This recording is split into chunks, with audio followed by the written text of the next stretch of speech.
एक लाश की असली जगह कहाँ होती है? शमशान घाट। सही सुना आपने। लेकिन अब जरा इन वीडियो को देखिए। इस तस्वीर को देखकर आपको समझ में आ गया होगा कि इस लाश की सही जगह शमशान घाट नहीं बल्कि अब एक ट्रंक हो गई है, क्योंकि इन कातिलों ने एक लाश को एक ट्रंक के अंदर में पैक कर दिया। अब आपने मेरठ वाला तो कहानी जरूर सुना होगा, मुस्कान वाला, जिसमें वो अपने हस्बैंड को काट कर ड्रम के अंदर में सीमेंट से पैक कर देती है। कुछ वैसे ही कहानी वापस से दोहराई गई है। अब यहाँ जो तस्वीर आप देख रहे हैं, इसमें आपको मुंह ढके हुए, मुंह पर कपड़े बांधे हुए दो शख्स आपको दिखाई देंगे, जो एक ट्रंक को, एक संदूक को बड़ी मशक्कत के साथ उठा रहे हैं और कई मंजिला इमारत से लिफ्ट के जरिए इस ट्रक को नीचे लाए हैं और फिर लिफ्ट से ही इस ट्रंक को बाहर निकालने की कोशिश कर रहे हैं।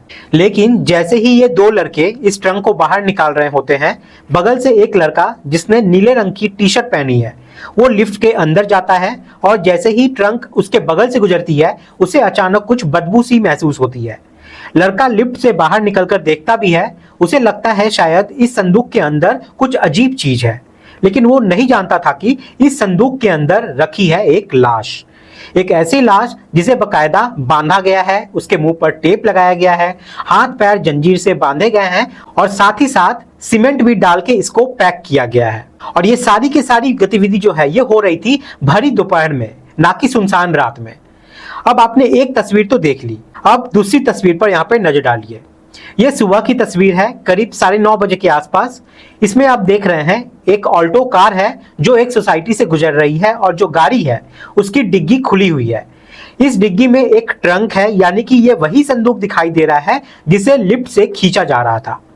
अब इसी कार के आसपास एक स्कूटी पर आप गौर कीजिए, उस पर एक महिला बैठी हुई है जिसने अपना चेहरा ढका हुआ है और वो जो महिला है वो इसी कार के आसपास मंडरा रही है और इस लाश को एक जगह से दूसरे जगह पे ले जा रही है। दोनों तस्वीर आपने यहाँ पे देख ली। अब आपको एक तीसरी तस्वीर मैं दिखाता हूँ।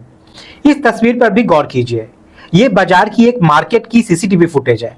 इसमें आपको दिखाई देगा कि ये महिला जो गाड़ी के पीछे स्कूटी पर बैठी हुई थी और उस लाश के आसपास मंडरा रही थी, वही महिला यहाँ पर आपको दिखाई देगी स्कूटी पर।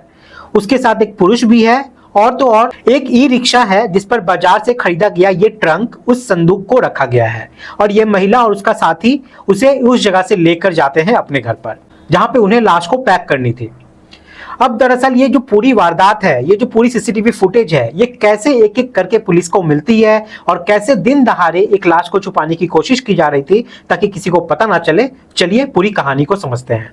नमस्कार, मैं मुकेश। आज की जो सच्ची घटना मैं आपको सुनाने जा रहा हूं, ये सच्ची घटना है छत्तीसगढ़ के रायपुर की। अगर मैं आपको यहाँ पर कातिल का पूरा चेहरा दिखाऊं तो आप हैरान रह जाएंगे।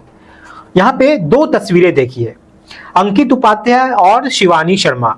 ये दोनों पति पत्नी हैं, पेशे से वकील हैं और जो मोहतरमा है, जो शिवानी शर्मा है, उन्होंने पत्रकारिता की पढ़ाई भी की है 2020 में। इन्हें प्यार होता है अंकित नाम के लड़के से और ये दोनों शादी भी कर लेते हैं। शादी के बाद सब कुछ ठीक ठाक चल रहा था, लेकिन उसके बाद कहानी जो है वो एक नया मोड़ ले लेती है।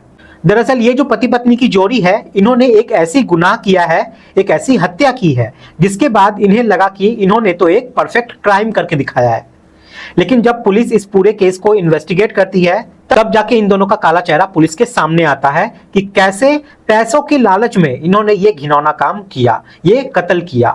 दरअसल ये जो आप तस्वीर देख रहे हैं, किशोर नाम का ये शख्स है और रायपुर में एक मेन रोड पर इसकी जर्जर कोठी है, लेकिन इसकी कीमत काफी ज्यादा है और ये शख्स के पास प्रॉपर्टी भी काफी ज्यादा थी।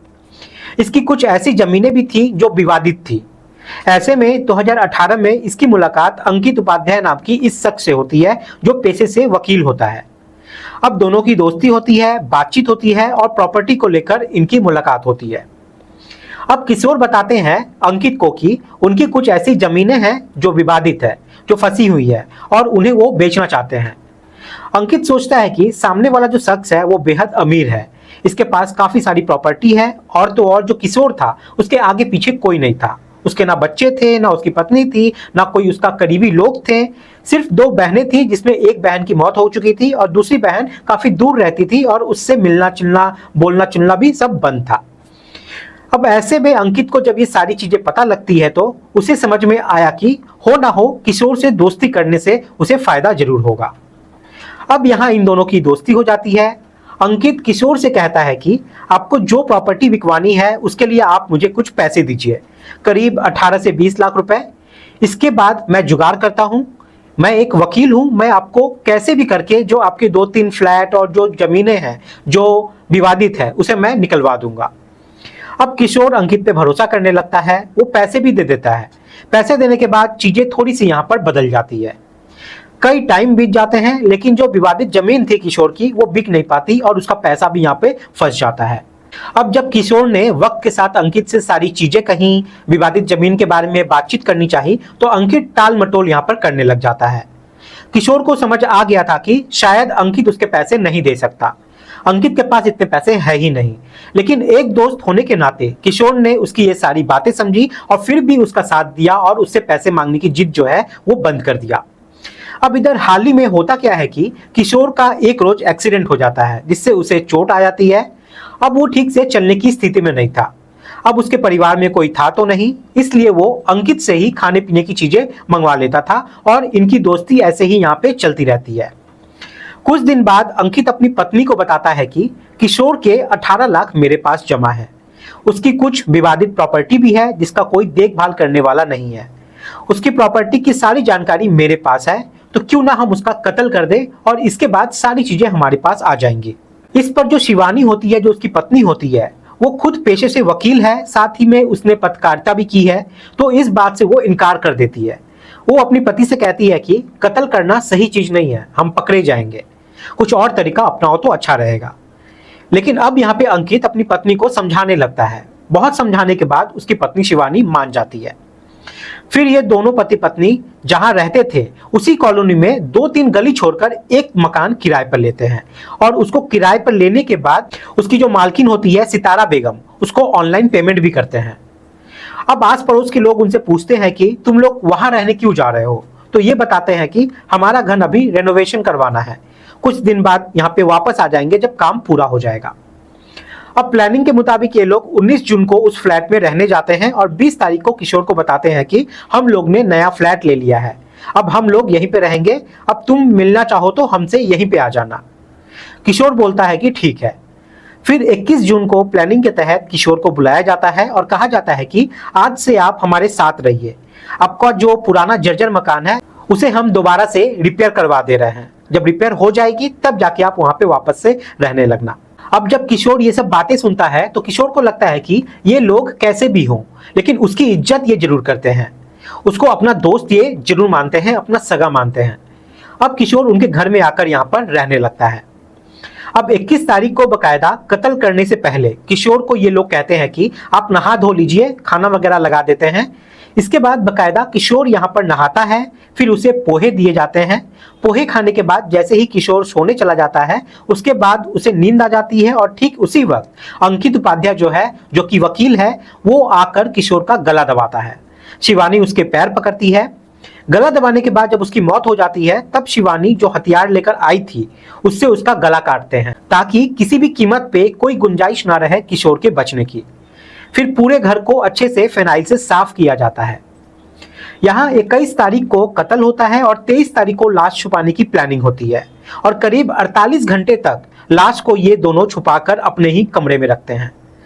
लेकिन धीरे धीरे बदबू आने लगती है। अब चीजें यहाँ पे बहुत ज्यादा बिगड़ने लगती है। तब ये जो पत्नी होती है वो एक सूटकेस लेकर आती है। लाश के हाथ पैर बांधे जाते हैं, उसका गला जो है वो कसा जाता है और उसके बाद पूरा एक बंडल बनाकर उस लाश को सूटकेस के अंदर डाल दिया जाता है।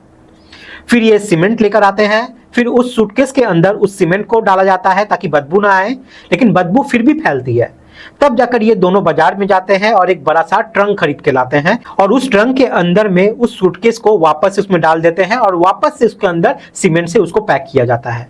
अब इसके बाद उस ट्रंक को बंद करके ये लोग परफ्यूम वगैरह भी छिड़कते हैं इसके ऊपर ताकि बदबू ना आए। फिर सुबह सुबह करीब 9 बजे के आसपास ये अपने 2 साथी को बुलाते हैं। उनको बताते हैं कि देखो तुम्हें सिर्फ लाश छुपानी है, हमसे एक गलती हो गई है, मेरा यहाँ पे साथ दे दो, मैं वकील हूँ, मैं वादा करता हूँ कि तुम लोग को कुछ भी नहीं होगा। फिर इसके साथी जो है वो मान जाते हैं साथ देने के लिए। लिफ्ट से बकायदा उस ट्रंक को नीचे उतार कर लाते हैं और फिर गाड़ी की डिग्गी में इस ट्रंक को चढ़ाया जाता है और 2 लोग गाड़ी के अंदर बैठकर इसे सुनसान इलाके में ले जाते हैं।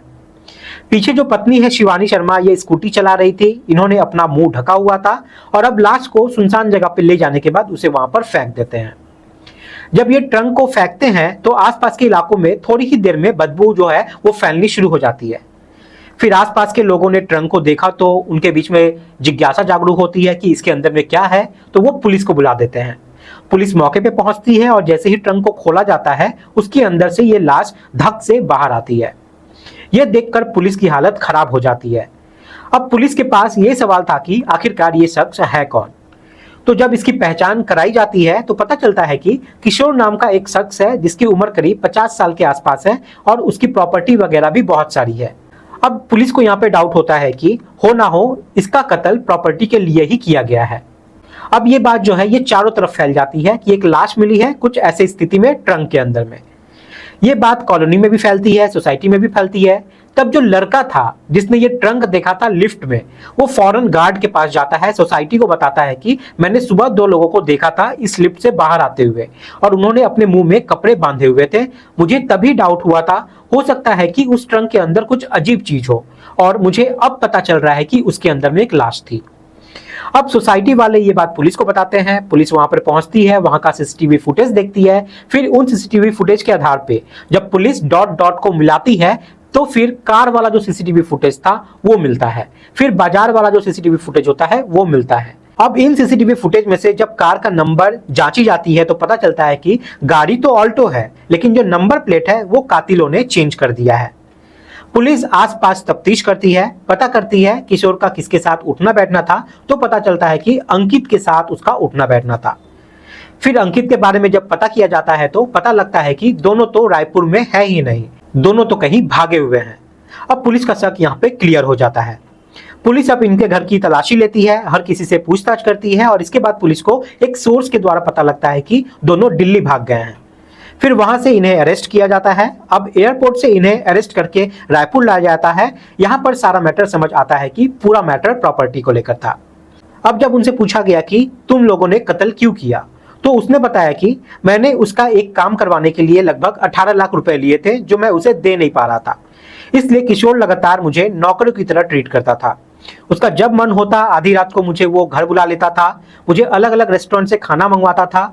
कभी मेरे घर से कहता था कि अपनी बीवी से बनवा कर ये ला दो, कभी बोलता था कि मुझे आज ये खाने का मन है, मुझे यहाँ घुमा दो, मुझे ये कपड़े ला दो। इस तरीके से उसके साथ नौकर जैसा वो ट्रीट करता था। जब ये सब बढ़ता चला गया तो उसने डिसाइड किया कि क्यों ना किशोर को रास्ते से ही हटा दिया जाए। किशोर का वैसे भी कोई इस दुनिया में है नहीं, वो मर जाएगा तो कोई पूछेगा भी नहीं और इसकी प्रॉपर्टी भी है बहुत सारी जिसका इस्तेमाल हम लोग किया करेंगे, इसलिए उसने इसका कत्ल कर दिया। अब जब ये लोग इस कत्ल को अंजाम दे रहे थे तब ये लोग सोच रहे थे कि ये लोग फुल प्रूफ मर्डर प्लान कर रहे हैं और ये लोग कभी पकड़े ही नहीं जाएंगे, लेकिन ये लोग नहीं जानते कि पुलिस जब अपने पे आती है तो मुर्दों से भी बुलवा लेती है। तो दोस्तों, इस पूरे घटनाक्रम को सुनाने का उद्देश्य किसी को परेशान करना नहीं है, किसी का दिल दुखाना नहीं है, बल्कि आपको जागरूक करना है, आपको सचेत करना है। अब सब लोग अपना ख्याल रखें, सुरक्षित रहें। जय हिंद, जय भारत।